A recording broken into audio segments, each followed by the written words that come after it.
રમી કિરણબેન લલ્લુભાઈ સેજો પુંસરી તલોદી કેન્દ્ર રામપુરા કંપા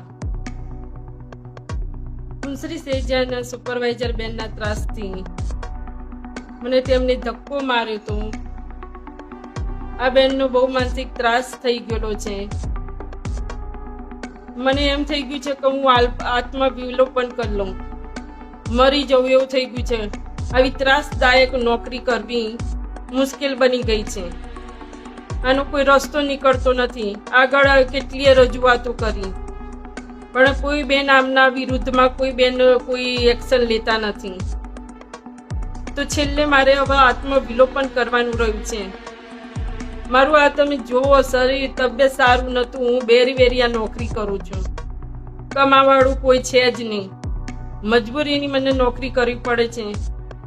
હું મારા કામમાં કમ્પ્લીટ છું, ટાઈમસર કામ કરીને આલું છું. છતાં પણ આ બેનની હેરાનગતિ અને બીભત્સ વર્તન બોલવાની એમની બોલીથી કંટાળી ગયો છે. મિટિંગોમાં એ બેન જ્યાં ત્યાં બોલવાનું હોય છે અને મોડે સુધી બેસ્યા રાખી અને છેલ્લે છોડે છે. જ્યારે એમની મિટિંગ આવે ને ત્યારે માનસિક તણાવ થઈ જાય છે, ટેન્શન આવી જાય છે કે આ મિટિંગમાં હવે શું થશે, શું બોલશે બેન. આ બેનના ઉપર કોઈ એક્શન લેવાતું નથી. તો મારી એક નમ્ર વિનંતી છે કે મને ન્યાય અપાવો.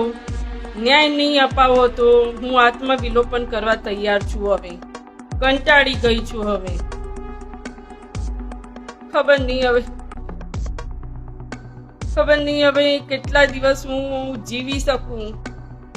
મારી એક બેબી છે, એના માટે હું જીવી રહી છું ને એના માટે આ નોકરી કરી રહી છું. મને ન્યાય અપાવો.